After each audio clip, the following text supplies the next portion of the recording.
يا الله با بسمە دەری ئەو ڕۆژ قەت بزانێ دوو موسڵمانان لێک ناکەم ناوێم ماشەڵڵا ئەگە دوو موسڵمانان لێک نەکەم ژانە سەری دەگرم با بسمە ئەو لایە ناوەڵی ئەو لایە خەرە بارخە ئێستا جەمەعات دانیشتنە مەعتی یەکتریە دەبی بچم بیکەمە زەمزەمی یەکتر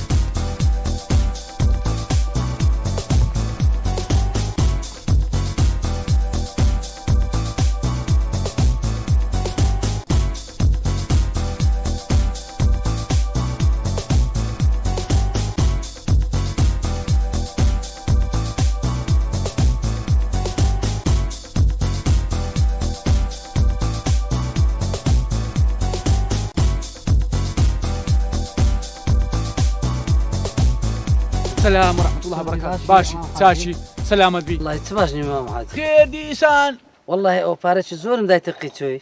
ايه. هم ورج دي اورنا سبيني. او تسلم اجى تصاور اذا كان حر نام داتو تفكم نازم. تو شرفت يعني بياو بران لقول دو بارد يقيتوي. كره هو مارشي بيسا كره من دايناسم كره خو كاز وشي متو ساغنيه.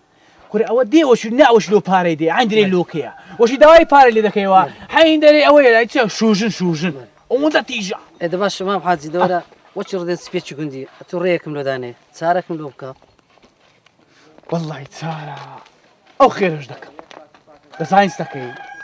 وجي مامي خود دكي ها دز ديك لان شكوفتش كره قدنا دوان اقرا باش بتما بقرباني دوق لك باش باشا باش بس خدها من هوار جمله تقيبي باشا ان شاء الله بيك ها باشا تبكم بجيبكم كلاشينكوف دقا كاك نادر بابا او حردك هي كاك بره ادخل بس ورا ديتيا بره هتا دقات الله يركي وهم يمنا بره اري والله او دو زار باس شت كرديا اري والله بره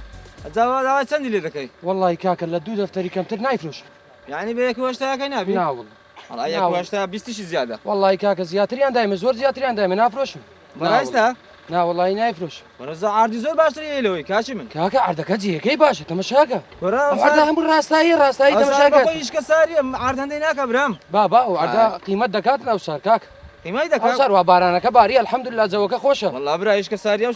او ويناك السلام عليكم عليكم السلام اللهم صل على سيدنا خير بيستر تساوى كان نادر كوي حياتم باشي واش بيا اخو باشا صباح كويتو والله الحمد لله خير اول كذا كان والله شي عالمينك لا والله معامله عاديه كاين نبي شو دو دفتر مش جاك واش تام داتي ويش غازينيا دو دفتر اري والله شهان او عارضه او تخو بس وراها هتا دقات الركاكي اري والله ابي هي بري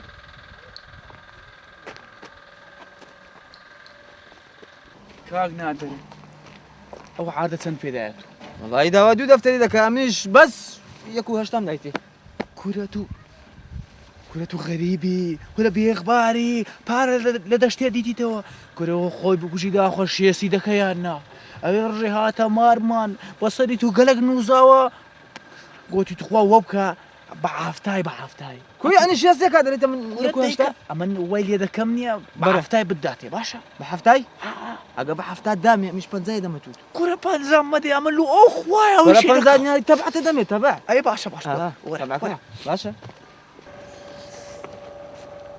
كاكا ئێستا تو لە چەندی کەمتر نادەی والله كاك عايز لدو دفتري كم تر نازل ئەتو چەندی پێدەی عمل دفترك واش تام دايتي بەڕووسەت هرو بە تۆ عاری دەفرۆشی اري والله كاك عايز بيستمر باري ليه فلوس کورە تو لۆن دەبی ئەخباری ئەو حاردەی ئێستا هەرکوی فرێدێ ئەرێ عارد فرێ دەدرێ لا بوش ناوي اشتيار هر فريد والله قسەیتی کورە ئێستا هەرچی نەبی سێ و نیو چاری دەکا ئەمە خزمەکوان کوڕێ پلکم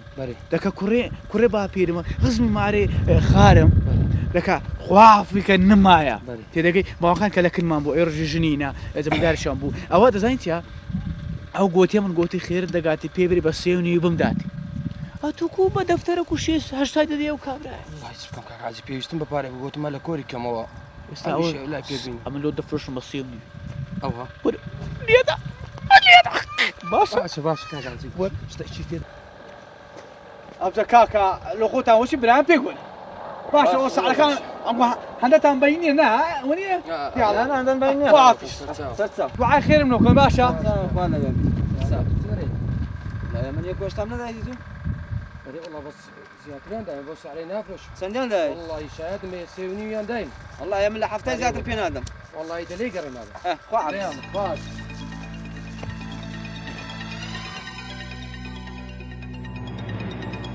والله بذاتي كذاتي خويا حاجي احمد ماما او مالي حويزات تيجي خويا بدنا كري من حتى ما هم خصم كاريان دكم حتى ما هم بقرباني مالو من دالين دبن اي باشا فور خالد ممنوني انا محاجي جان باشا خالد برايم جيان لكوريتو بياوتري دان والله بلمشي ترى يقول لي كش من والله هالكره كيتو معه سكي او معه شو كان ربي سلامت بي بفكو ان شاء الله او وصلتو ظلم رونا ان شاء الله دبي خمن نبي وابر اخبري اوان بدري الرحمن إن شاء الله. بابو داكر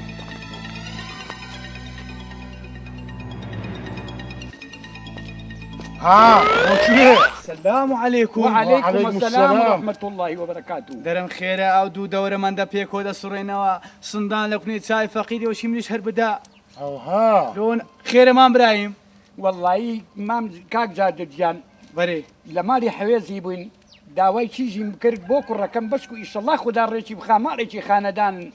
آي بي فقير آي نزان آي كمزان كرة لون دا فقيري كرة كسب دستي خوي آقري هنايت وانا ماري لۆ كرة أو تشيجا إلى من دايناسم ولا درين ولا بزانم ولا هاتم بتاخو من فيها بس درين تليفون ومليفوني هي لك كل عالم يخشيك ما براي اي ودرن باشا كره خير بلي بس. بقربانت بخير ودرن باشا يعني قال عفريت تلفوني هبي عيب ها ولا عيبني بس كاكا او لو من لا حول هني من ولا هاوشي توشت انا كاكا احمد كره بس كوري من زادر سرب بينا وخواي بينا خوا كره امن ناب ما كريتو كودا ما كريتو تشرف دو عازي او تجلو ديتوا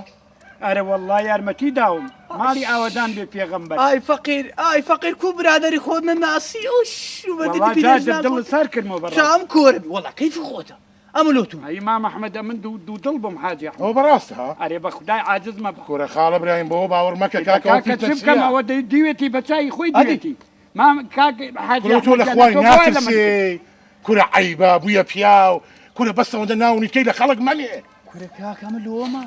كيف خوتي ام بتاي خوم دي بتاي خوم بس بتاي بيرجنا يعني تو كره عيبه قصي في لجنان باور مكه او كيف خوت انا ما امرام تتويتو والله وبينا والله نامي وبلام كاك أحمد حاجي أحمد براسي خدر شي قوري لما كره عيبه خال ابراهيم كاكا كنتزاني أو أبوها لو من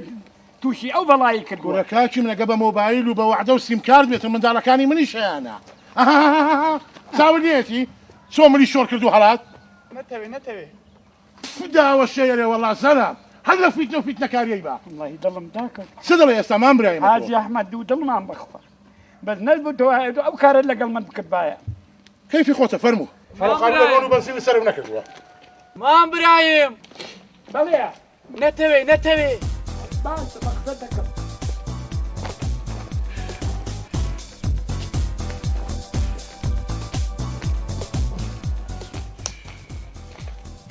توصلها يا خال ابراهيم والله يا حاجي أحمد جان أمر تور بقليم لتو لمن أري بخداي كتو دزاني أو هابو خوتو نزيكر وي لو مالتو باشر دزاني خو زادر دور تريش لو مالا أو بزاني أدي توتون أو نازاني دبوايا من يجيرو دنا كذا أبو كاروا باش يعني خال ابراهيم أي مثلا خدا حمد بتقري في غمبر او ها أري بخداي نسيت يا وسيخ وشم أري والله زور لي ونعزم خو حافظ والله بابا هر أو ما أبو والله حقي خوتها باشا كاكا دولة خمل لك ركي بخو جادر روجك بكوت بايدة دستم وكو جوش داك مكينم دداي باش أو كابر هادي ببوابك تي إسفاديكي هي وزلامة لو عوايا وادك أخوار رشدك يا أخوة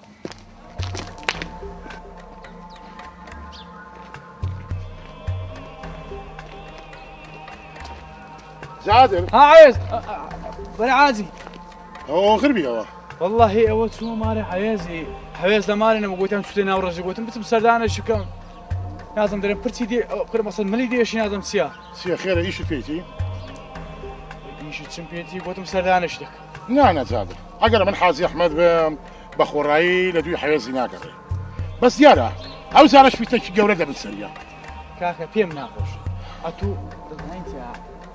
أحمد حازي ديم قريبة أوانا بيق نقل كل من عيبة كل عيبة كل أتو خلشي أو قندي حتى كنجي أو منافسة دكي كل كيل خويل خود راسي دكي أتو كاكا بيم ناقوش بقسمة شخو ما هذا خوازة وشي جاكت عويز نيدا عزم نينين لو كل ما مراين بيتو أو ها أري والله هذا سبقنا عويز دباشا مني شكله جم ولا ها عميش جميع ولا عوينا مش كده بيه من نتبع زعم ست كده دايريم بس روجا شيش دبيتن همو أهلي أواي تدبقن كاتو تسمع لك شيء أجا قصي من وصل لك يا الله وتبو خويا وتبو كتكا هاي يا وارم هاش او باقملوها يشبو لقى قدرتي خوات سناقوتري خوا قوريه او ها برو ابصر بو خداي لبنم ديني خوا قوريه عيس بري فرمو ولا فرمو السلام عليكم عليكم السلام ورحمة الله وبركاته باش عيس ساشي خدا عافيك كافة ساشي أحوالكم باشي عوالتك سلام عليكم باشي وزعتان كوا والله بتماي خداي فرمو سيو تمشينا ورزقي دكي والله يتسبكا مام احمد اوي او صار بصر من هذا بس كافريني والله عويس هو عامة قدرتي خواشة هيش كسالي ودريت سكاك والله بتما اخويا من شهر او ندم دايز بس بابا قد رحمة. نم دزاني او صار او هيش كساريا هو راسي بي زاد الإشي بيتا أري والله فرمو زاد فرمو الإشي بيتا اي بابتينو ما دانشين خدمتان كان والله حالي ممنون فان زور دوستان ساس. دكي إيه فرمو عادي عويز زانيت مدرين بتمايا تشيجا خد بدايا ما برايمي كوري ما برايمي والله اجو ايش خيري خوادك اخوا اسانيك اديتيا آها ئەمنی شاتی مەزگم پێ دەستێ بەژێ خەرشی مەکە کاکە دەبێت و ئاگات لە خۆی بی ئەتوو لە شیژی خۆت بەرای نا والله خير لە شیژی خۆت بێزاری نا والله لو تيجي مايتوا ئەدی بي بابا ئامادەیە ئامادەی چیژی خۆت دێگە سەگ و سواران نا والله بحياتي امادني ما تورع ما بي ئێ کاکە ئەتوو چیژی دایتە کوڕی کابرای لە کوڕی کابرا پرسێ کووە لە ئەحمەدت پرسی نا والله بس مام احمد لقى بخواي لهرسي ما مخوشترم دوي ما دام مام احمد جبت تماري من بيراي لست سايخون دادني ئەو جەم هاتیمە دوو قسەی لۆ خوای دەکە فرم کوڕی ئەو کابرایەی ايه نەمدیتێ بەس بۆ دەرێن بە قسەی پیرێژنان ايه دەرێن هەموو پێشەمان دەستە شاری دەرێن دەخواتەوە دەستە گازوینۆیان و خوابزانە شەوانیش هەلێگەر ناگۆ كل بسة كل وتو لأخوي ناترسي كل حياته بس لو قندي کورە کاکە تو چیژی خۆتە دەیدێ ئامادەی بدێ مام ئامادەی احمد بدێ ما دام کابرا دزاني وهاي لو سري من القرار هذا ولا كي بابا مام كان. احمد خوش يجي من نما كل كاك عاوز والله السندر لو دخوا موانية كاكي من وانية ايه باشا ادي او كابرا بخو بو قرفاتي ديوي ماري من ويرانكا كل كاكي خوم درويدة كاكا كان قوي ناس والله استا دارك من والله دارك من دستا بريمتسي هەردوو سەر بەجیق نییە ئەستەغفیرە ستانهشت والله ئەمە لۆ تومە دەیدەی بیدێ اوه هاتم گوتم دوو قسەی لۆ خوای اوش بختم تشيجي من زانا باش قسم انقول كنجي بمن باور ده كان كنجي لو اواي لو تارون ده توك او كابرا فتن فسادا عازیشە مام احمد اتو هات يا ماري من امن بيرام لست ساي خوم دانا امن تسوانا ما تسري من لقرا رادك امن تسوانا ماري تشيجي من يراندك هەی خوا سەر لە قوڕێ ڕاکە لاك حبس اجا شيشكي تو بشيشي خوم دانانيم قد او غلطيناك من شيشي تو خرابكم اتسكم بلام يخسر في هذا الامر روجك داديتن ساكو خرابي منو ساكو خرابي او سلامي الاشكال هذا بيليتان والله دزانين او تصفيتنا وفسادك امر والله رويشتم تازا بريمتس نادم امن دروم لا والله والله. بحواري او خواتك لا والله تازا نادم ماري خوم يرانكم ئێ والله والله يا حاجي نازم تسليبكم شين دردماتكم ئەری والله ممنونتم بابچی لێخوانی دوو هەناران والله كوركات هنار ما صار مارو خوا ارسل خرابي آخر کاکە دوو پیاها خراپی تێدا لە گوندی لێ هەنارەکەشمان ڕزی بووە هەی خوا ڕزیتان کارێ والله لێناگەڕ پیا لە خۆی دوو قسەی خێر بکە كورة اوجه هات ماري من امت صبري صبري ما ترابمو وەرە الحمد لله يا ربي خويا قولي خير وخاتي قبري خطوة الحمد لله زور شكري يا رب العالمين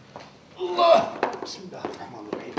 خويا بتوهيتو أولي السلام عليكم عليكم السلام سرتاوان باشي حياتي مسحتك بقلبانتم كل قلباني او تفاقد سايمني واسط كاخذ والله كاخذ بشرف بناموس مش المزاليت وما بشرف بناموس من نانم هي نشو ما نخوارتني ما قام لي هاتين كل قربان بس صبر ملي بقرا كاكا باب مشكله او سالم هي او سالني انا بنزا ورق زياده دكاتره كاكا وانا بارك يخون دي ابراهيم بنزا ورق كان كل دستم دامر كاخذ والله استاني تبقى قرباني او تساود السلام عليكم سلام رحمة اخواتنا كاك زاد تابو هاتي بركتي اخوة برجع بس هم ان شاء الله امين الله امين يا ربي اخوة يا ربي اخوة هم يصلحك الله امين هاتبي لون يجي قلت انه يجيكم ان شاء الله كاك حاجي كاك زادر بقرباني او تساود دبم استغفر باش ما بيني منو كاخدري امن شر مزاري وما كرداري ما نيتم او دم يوص انطونيا او سارم هي كاكا او ساري منيا ساري بنزا ورق زياده دكا بري او زدم وينيا كاكا لبدل بارك انه خذ با زور طبيعي قتلوا رازنا كاكا والله نام يا من بارك يخون دي او سارم لا ما والله او ساري يعني قصيش ما يفيدنا اخوي كلنا انا فرد صغار شوي عقل او ساري لا كاك عقل مساركي ناغري لو ده بيكا ها بيكا زوزي لبيشو لو اخذنا زوزي لبيشو نعم قلت او زولا باشا لا تزمانتي لا تزمانتي زوز لا سبيش او بوا اتو استشيت ويتو مواصفاتني مواصفاتي تبع مواصفات او زوز لبيشو دواش سكاني خرا دواش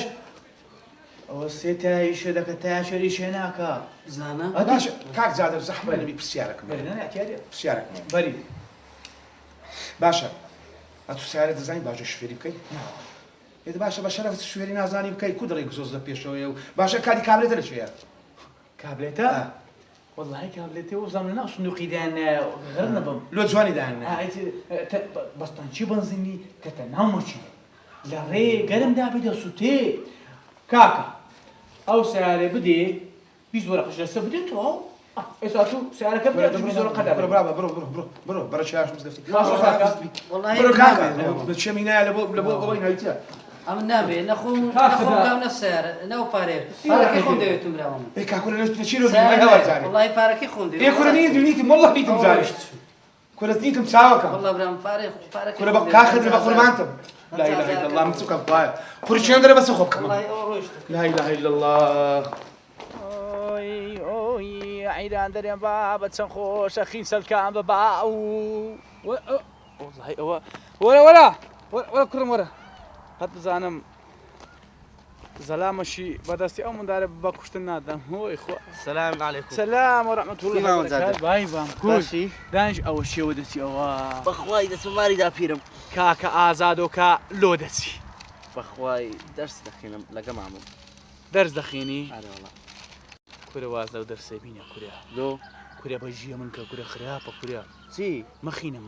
تي خرافة مخينه كوريا خنديلي مخينه لو نخينم كوريا خرابه بابا تو شيشتي خراب كورا نخين دني تي كورا بقرا نادري بميرة الشاري درسي بخينم براستا كوريا بجي مكا باند نيري كوريا مسو خطر بزان امن خين دواري هيزنيا تو شرف اللون دي صاحب مايا والله حيس تخواس خلق صن بصري منا اخوا ايه تواو ايه مشكلتي يا كرم تيش بخين دواريا اخ ابي بشكل دعاتهم دبيتش بس بهم دبيتش اواني بوني قال كوريا قناعات تبي والله بالله وتلاقي خصمك مانيا او عبدها جو صار دخيني لزاني بوتسه بعقل بوتسه بعقل كوريا الدكتور يسو عاري لزاني ليش تعين بوا لزاني ليش تعين بوا بعقل كوريا درين العمليات تعين بوا بقول عن ستر متر هرقري أوجا درين أوندي خينديا قناعات تبي تساعد تدري بيقدر هرقري أوج علم يعني ام خينم العملات عندهم بخواي لو أنا بلوك تيجرين فرب كوريا والله خيندي مين يعني ما خينم ما مزاج أنا والله ما خيني أنا والله بس هو لو ناس تاخذ عصر شيء أوي بكينا نادري أوي أو لا نادري او لا كل خد عصا شيء كيف كتشي لو في شيء يا من كرتي ريك بيكم كل انا عشقات جاك هريك بيك انت يا ماميتو العنج عشق بس صيت اي برو باشا نايسو شي نادري نايسو شي جاكا والله هو انا ما قال خرتنا بمناي اوي كل نايشي كل اوي لقى فخري لا صبريجنا ادي كوريا او تبري نايشي اوي اميره جنا سميره فخري ناي فخرية بڕۆکنی باش ئاگات هەبێ. ئەتوزانانی چه چاوش ئەوە لێ بچوقێنە چاوی لێ بچوقێنە بەس ماوەڵێکە بابی دیار بێتە چای لێ بچوقێنە باشە بەڕاستە والله لۆ لۆ ئەتو بڕۆ شتەکەت عەل دەبی لێ بڕۆ مەمنون مام زادە بای بام بابی بابم بابی بام بەس بابی دیار بی باشە کوڕم برا خامە باب سمنە بەری بزان فەوزا گریزان ئازاد برام ئەمن برا گەورەی تومە دەتنێرمە شاری لەبە خۆت بخوینە بەرکوشتەک لێ دەرچی ئەم مەشتەک ئەدی لە تو براگچکەی منی و ئەم برا گەورەی تومە و دەبی ببێ شتەکە ئەدی قابلەت چێ نابێ مەشێکمان لێ دەرچی ئێ تو چیشت هەیە کویسیشم هەیە دە تو براگچکەی منی ئەم برا گەورەتم و خەمخۆری تومە و ئەمن لێرە بەڕاستی بە هیلاک چووی نەگەر ئەو پێمەڕە و جا درون و ئاو دانوشتی وها نابێ مەشێکمان لێ دەرچی ئێوەیە قسەتە تەواوە ئەوجە دەبی زۆر داگا لە خۆبی لە شاری ناچی فێرە سینەمە شت بێ سیمانە چییە؟ کو سینەمە چییە ئەدێ باخەمت ببینی سلام عليكم تادنيش بقرا ببيغمر داي السلام عليكم عليكم السلام باشا بخير بك زادر وزعتان بخير بك احوالك ساعتك باشي باسستان ذكرت والله اوي راستي بي وقول بيني المشاري اللي بخوي بخيني بركش تشري درس نكي لك كورا وكاغا احمد شاد نكي كورا ما يهيرنا اغري لو كورا اغري شا كورا خسار وش بيشا نمايا ما باتي بعد شو دشاري والله كرم درين انا وزوج داكم بو تشوما بس خراب ناشهر باشا شتي زور تاكا فرمك يا احمد يا احمد بخير بك السلام عليكم عليكم السلام ما عندنا ورحمة الله وبركاته دانشن فرمو بخير بك رحمة اخوان ثاني بي بخير بك هاي خدا عافيتك كاكا يا اخو بخير بك اولا سلامت كلنا بي بابا زادتو كوي بخوي باش بتماي لقى خينا كي كوي والله زور باش كل كل دشاري تخوا بخوي دو زابط بينم ها سلمان برين كي بيبيا دكتور لي مان بينا بقول كمان برين ده كم العثماني هوا فيد بنم نادر مرة. لكن ازادي هاتيما مره يا اخو بخير يا بك باخي نكي تواو كاتم مره حتى بارو بولي شدي امن ديدم يارمتي ندم باش زور چونکە فیتنەیە چونکە لۆ فیتنیە بزانم کوپاری دەدا ئەوەتە من داری قسەی کرد کورە مەینێرە کورە بەجێ مەکە والله خۆ دەسیقەی قورحان نییە تووشی بەرایش دەبێت برام مەپرس والله بقصة دەکەم برام بقسم احمد كل بخصي جيسي شيء خير. كاكا تو بره لو وين ناس تسمعنا كاتو كره يا ما باشا مزاد والله او بياي باشا أنا والله تمام بياي باشا زادر جانيان اتوبرويان امن درو أمن درو دروي أمن درو دبرو من بشنو لنا نمي أمن لزيش لقريم زيك التأميني أمن نايم هم زيش كفتنا كالش دابي اشهد بالله أو كا أجر براي خو دنيري ناو أجري كل دوروش كلا أجر تشيجو ميزان لو باشا كرم زادر شار سيتي والله الشار بعر دي تبعر كره برام ملواني كذا بعر ده بريتوا بملواني هذا برتوا خين دوار سيركا نابريتوا امن بشتي ده بمبلايا كيف بشتيتي بخوي نابريتو أو لزوجتي كايش نابريتو دنيري كيف خوتا طيب مليش كاي بتسيا اخو كره ما تو بخسي وين مكا كره نادر تاوكم دينيري انا ناينري نا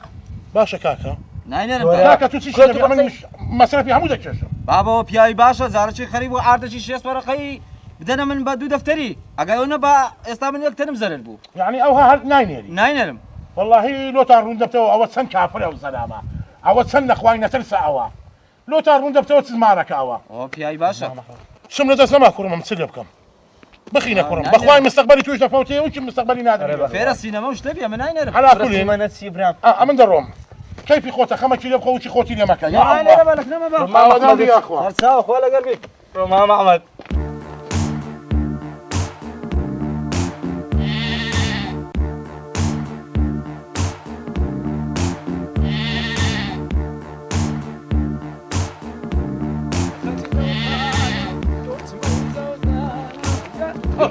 السلام عليكم كاع كوي كاكا توكي كاع عزيز وزعتان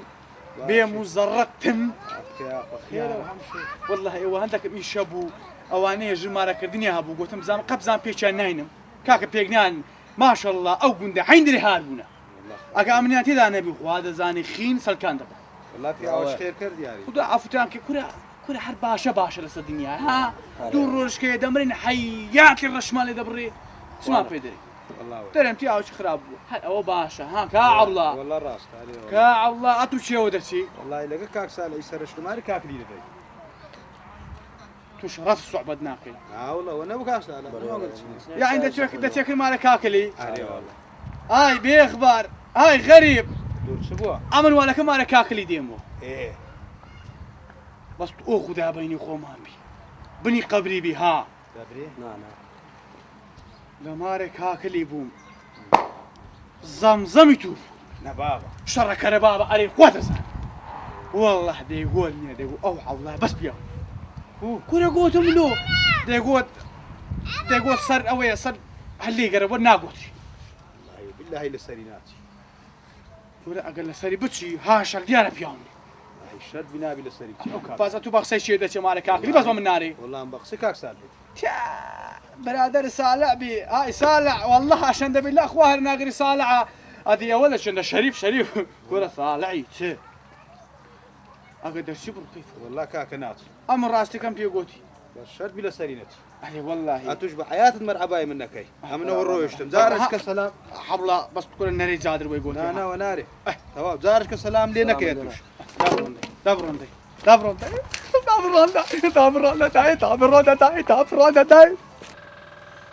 يا ربي خويا زۆر شکر هەتا کەینی خەڵکی ئەو ئاوایی تێناگەم بابم پێتان دەڵم جادر خراپە نە بابە جادر باشە دەبی ئەوانە هەر لە من بگەن ئەمن پیاوەکی خراپم خرابني هيج عيب النيا السلام عليكم عليك السلام بخير بيه حاج احمد دريم كوي والله سباش نيما لو هتو دبينم خرابتر دبم من جادر احمد كوري احمد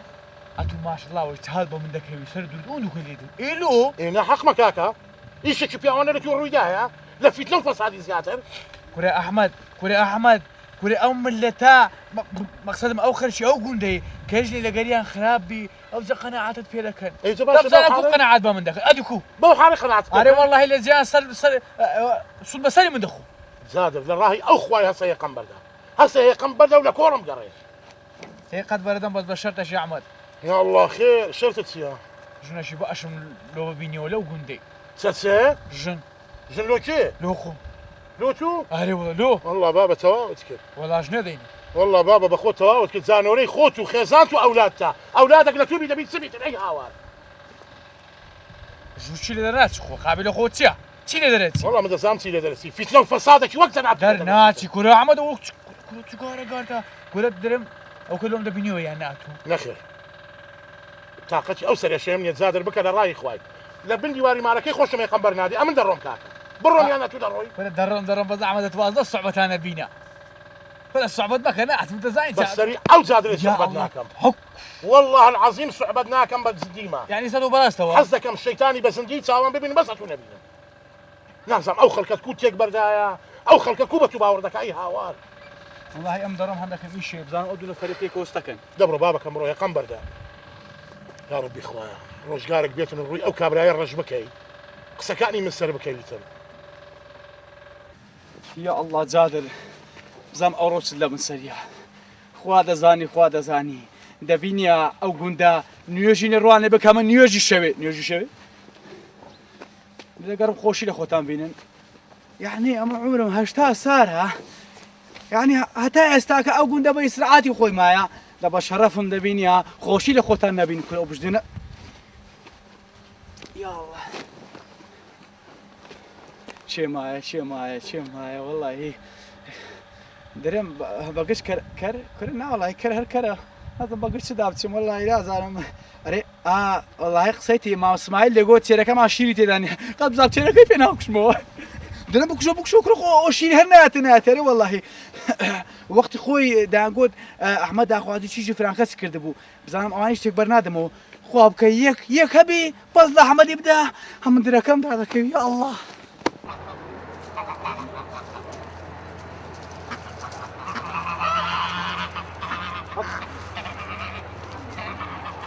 هاي بياي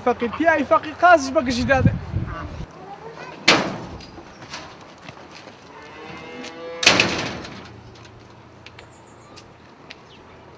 ابو زيد راح ابو زيد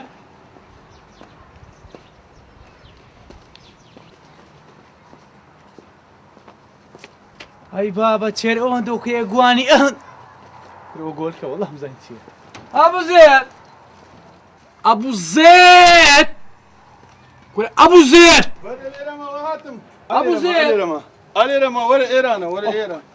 ابو زيد كوي سەرچاوم بەخێر ماشي وازعت كوا وەڵی چ باش نییە خير ديسان کور ئەو پیرە چێرەم کڕیا ئەوی چ شیری تێدانە وا برايستوا ئەرێ ئۆڵا او تيرا دشي كرس پرا لە کابراایەکم کڕیا ڕەساسیە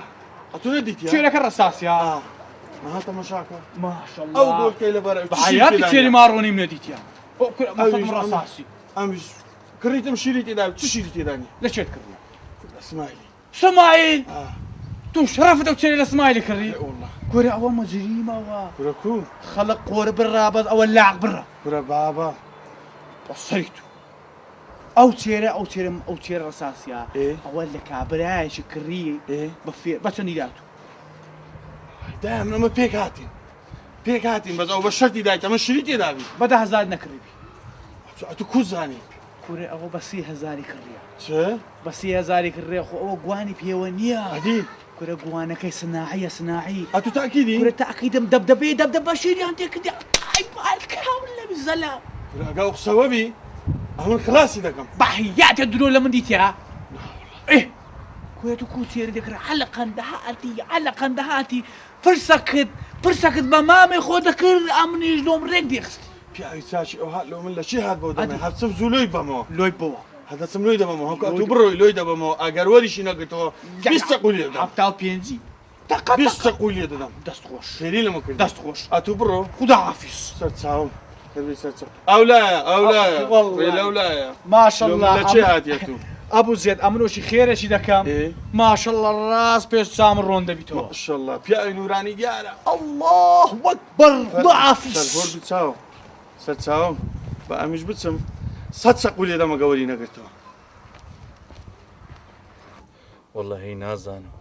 دارەکم لە دەستا هەردوو سەری پیسە نازانم نە بە قسەی جادری بکەم نە بە قسەی عاجزی ئەحمەدی بکەم بەس ئەمن عەوێزم دەبێ قوڕاوەکەی بنی دەرینم دەمای خۆی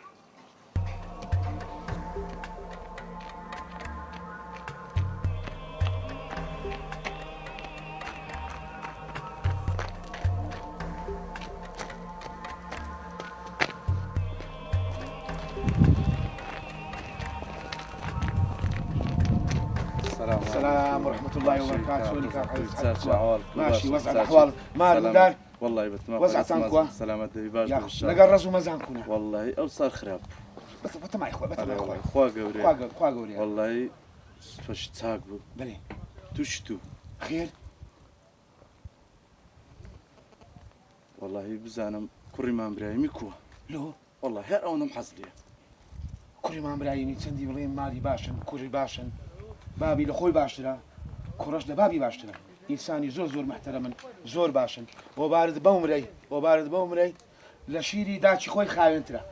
أوها درس سيودينو كوري زور ساكا أو دم بيقوتي أوش لرأي خوي دري مارد خدا حافظ زور خدا حافظ زور ممنون دەبێت چەندی ما بێ بۆ بانک بەخوای چابوو مرحبا هاوڕێ خۆشەویستی کوڕەکەم سیروانی کوڕم چۆنی بە قوربان بە قوربانم تۆ هاوڕێ خۆشەی سیروانی کوڕنی ممنون و سپاس جیرانی مالی کاک هەوێز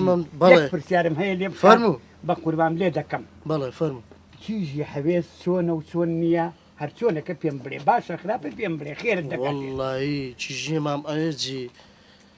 عیب لە مارێمە دابی لێوی دانیە دەی خدا بۆ خاتی پێغەمبەر ئەمری درێژ نابەخوا چەند سارە جیرانە دوو جارم نەدیتە مۆفەقی کا باوچی چاوم بەخێر حافیز چاوم هێشتا خێزان مەسەوەنیا شەڕە بەفرەشی دەباری السلام عليكم والله هاتم له سؤالك براستي انقو غنزم بزان لقون تسهي تسمي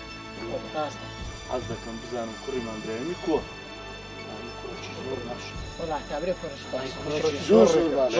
زور دقري اما لميجا دايراتي زور باشا اوها اريب اخوان لا اشاره زينه ما يتمنى لنا ديتاش لا باشا لا وقت شم قلتن زور ممنون زور جاي او غلطوا ولا لا يا كيدي لا يا كيدي والله بشرف ادم السلام عليكم وساكن باش بخير بي سلساو ما برايم كوي باشي او بوري مزقفتيش معناها موت يكتوا بوتم بخير اخو مري والله وساكن شو جان بري برسيارك مية خير دقا براسي والله من بدواء اتو برسيا بس عودي تشار ما برايم توبم اتو قوليمي تيجي حويزي شون يا تخوا او برسيا لمن دكاي تخوا كازنا ما باس شيش حيز دكاي تيجي حويزين يا جني اكتماليه نو يشكري وجه خوينا بداكو بابو انساني محترم مالي باشن هاي لمنكي او تو برسيا لمن دكاي دق يا ربي خدا سلامة سر هورد تساو ممنون. سرم والله خو قبركم فرقناكم بلا خراب نينا والله ايش بابا ايش كدي ايش كدي دي ولا يا كيدي تو دي تو دي هات برو بابري دي وای بابا عزمنا مشكلة يا وای بابا بابي مشكلة كوجانا سري دقرم ما شاء الله او قنده تيك برنابي او احمد امني كشتيا وای كو هما نسعدك انا والله من لخشي بردينا عندنا سرخم دزياع يقلي شنا كم وارد كون النبي حسن فكر ذاك مناظم شتيك بردام وای خوایا نمرد با مای بچای خو بمدید با لو گوندی خین سرکانی ببرد با آی خوش هذا خرج بعد باك نمن بيقول با زادر بقربان محلازكم ليبكا شي مايا او خدا كريم بخدم ولا يرجع قلتم خدا دز ذكرانش كوفي خداش اوندا اهمالا اوندا تنبرا كاسيش ديارني اوندا بيغيريات الشا ورا سلامتوني وري سلام بكشي يا سادتسم يقدو قنزر كيلي ددم قد بزارم دزنا دكرانش كوفي سلام بكشري امنيش ليد الاشلا ساواري دادني شم فاتحي هدي دكم دقريم بابا تفرق من خدمة تباي خواي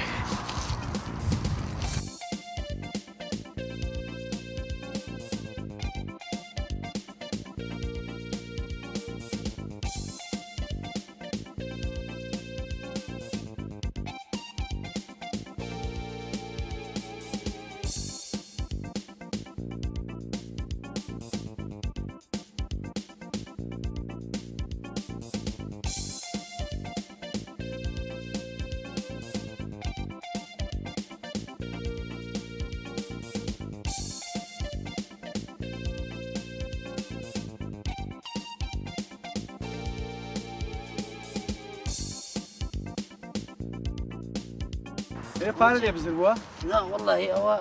زادر بشيلة شنيرة هي يقدر تكيني يشتيا ايه لما بسام لا يقرم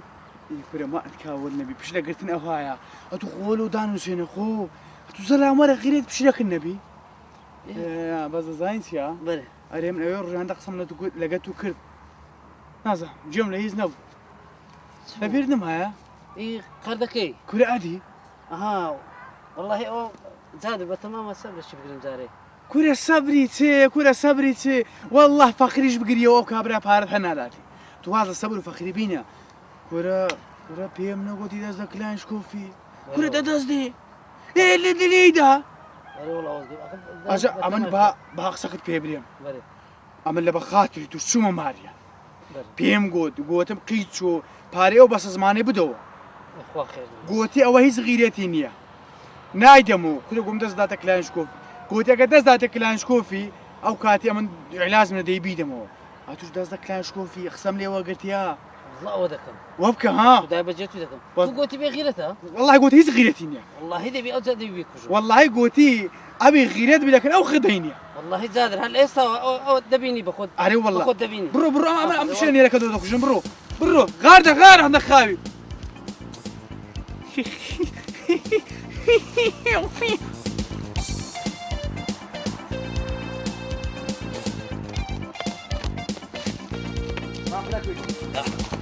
لا خويا سلام لك شو لاكو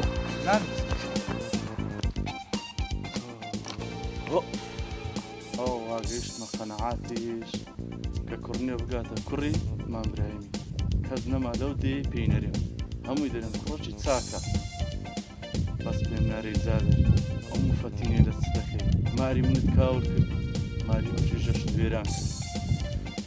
بەس بالۆت بمینێت زادر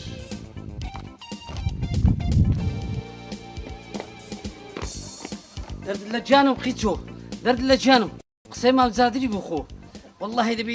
یەک مەخزن لە هەنایی بەتارکەم والله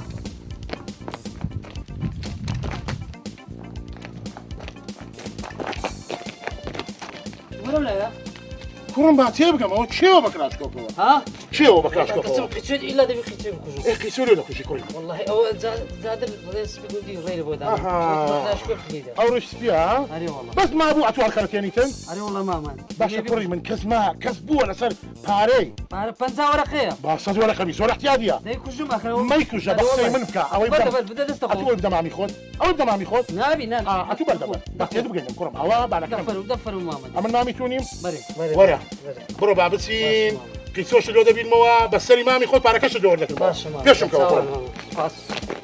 مامی خۆت دۆر دەکردەوە هیچ کەڵم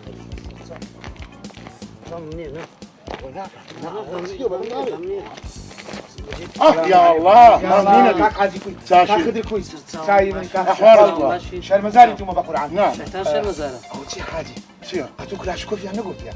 راسه انت رامي أو من يعني نقول يا بلام خواب قرباني من تكاخ لو خير بو خداي بو مزقفتي أما النبى موكب راه خلاص يقتل بيه أري والله خدر نزل لك ولا بيش جاب دماني فهمني أتوقع قرداني وكبراي اي والله خير من ده خير خوا خير ابن سيفيري كل بوت فانجي تبكشي شي وا هركا سكي شي تخوا بيمري بيبري شي زادر جادر اخ جادر باري أو كبراي لك أنت يا النام لكن ما دي ويان بلا دي دموه أم بب ما كفيلة بلا ما سلم شورناكي ما عنديش شي دموه باش ماما بجيت كده أوين مامي خود ورقة باش بس دبرو برو بس برو مالي هيدا حتى كنجين بزادري باور ذاك نقول كل بس الدنيا تكبر دايا برو حاجي بابروين قدم لجانب برو. جادر برو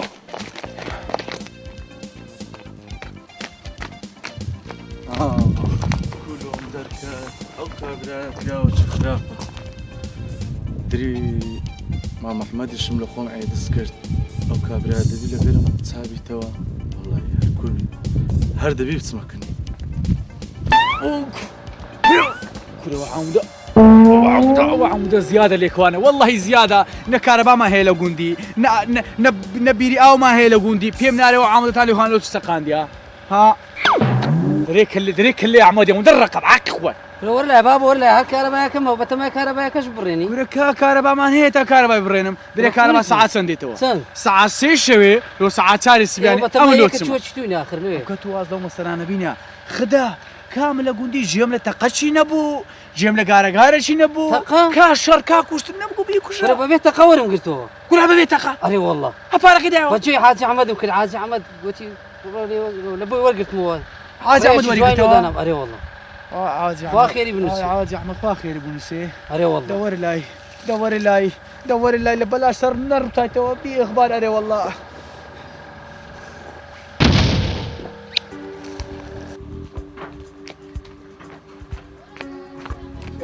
ما معلش خير ادري منو مشوشي خوتو تشجك ندا ما مراي كره دا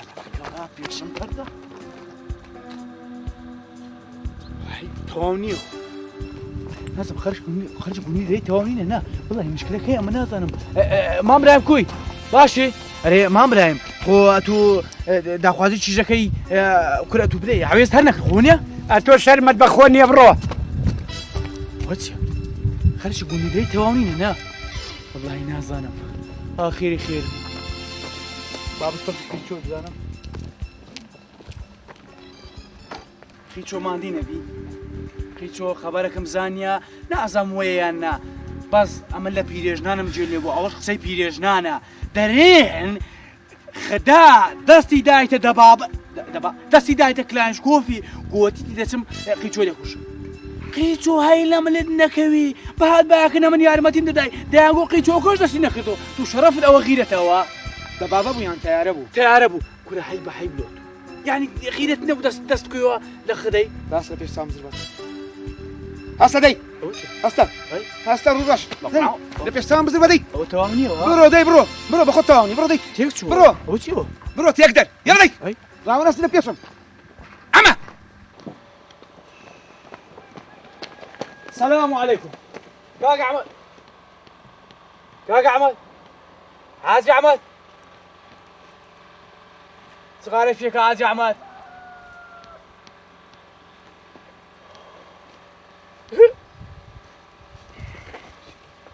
دبر على نفسي ورا على نفسي قلت صعب المكان صعب المكان صغاري فيك هو حاج احمد هاي هو شو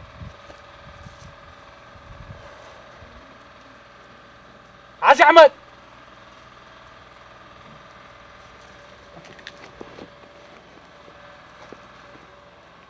هون عبياوي ممنون اجنبي سلام اللي هناك قلت له بمني بشي سلام اللي هناك بس خوابي كربا بدلي من بوبايا بمدي بايا روجك لعوائر ورشيام كرباي من تينا كم ناس او كبرات سي قاسانتا او خلقك كتدواي تينا كم ناس والله جادر دري خوتا كان سري نقرتيا خوا دزاني خوتانم سري نقري خرشي قوندي هر كل هر توباران دكن بقران السلام عليكم سلام ستاو شلون امام زاد والله باشي خواري وزن ما ماينه خمي قوندي هم يسلم لي من كاكا خير دي سلام والله خير يا ري والله امام زاد بري كاكا دريم عردك لو نفرشتم عادي تسي والله عردي قوله بس دفتروني يبدا زنابت كل عادي سكاكا دوركو بختو مقطع ترى عادك تي داخل دنيا دكان دوازمي شهراتنا بيدا بس دفتروني ولا دوازمني مني 1500 مشكله ما هيتوش حار والله تو ما كرت هرا تو معمل الى بوخرتي بكي لا زانا مورو خرشي قولي تو نابين منا يقدي قليدكو يقدي كونكايو بعدكاتو يقدر تمدري بوكشيوا ويلي هذا عبيس بريتم بوكشيوا كوري ما براي عمري امدك معايا ليتم بوكشيوا هو يدرد اللجان وي همي فيتي واحمد يا همي فيتي يا احمد يا همي بام دايا زادر بياوش خراب هم خرابم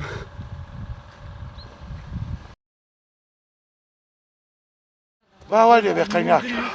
دري حاج احمد اللي خو ما كانوا قريب فيك بينها احمد السلام عليكم وعليكم السلام مام احمد خوي ساشي احوالك باشي ساشي السلام عليكم سلامت يا ربي باش كاك احمد السلام عليكم سلام وانا خال ابراهيم يا اخوه بخير فرموا دانش نظام تحملناك يا اخوه بخير انت فرموا وين دانش يا اخوه بخير بن سلام او كو هذا دي من دقران والله خرچ اوايم هم خر كردوا قلت ما هم عند سندري مام احمد ما عيدس كرديو دبي هم ما بتسينكني خو ما بخدمه ده والله ابراهيم ساعه شرمزاري تونا هم شرمزاري والله لو ما بدركت كتو كابراشي تساشي لو قندي داش ما نابت كينا ميري او قندي بس الزاني برا قوري والله برا قوري او قندي او كابرا خراب ومشكله لقويه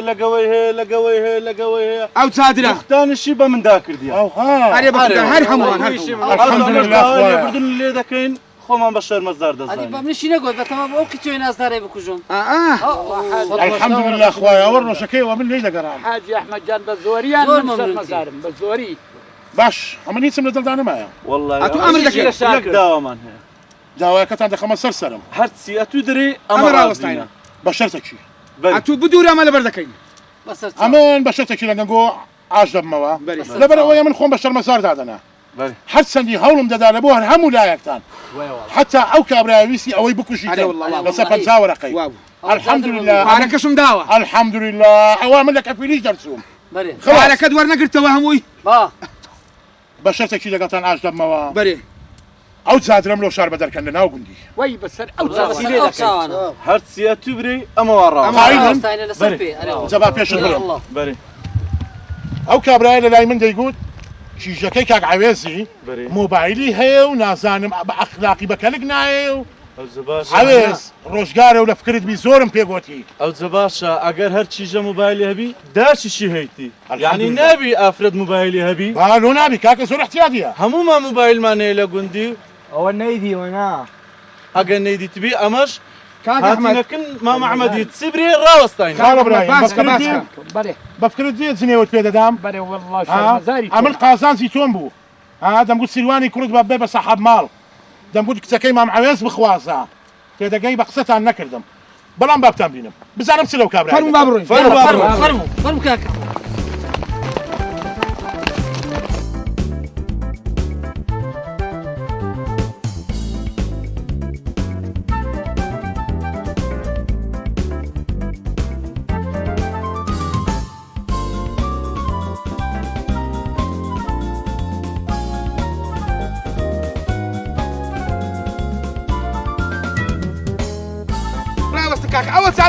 دفتر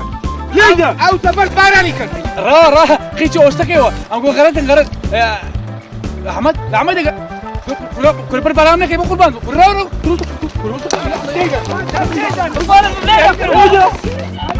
بربراني كندي بربراني كندي بربراني كندي ليدا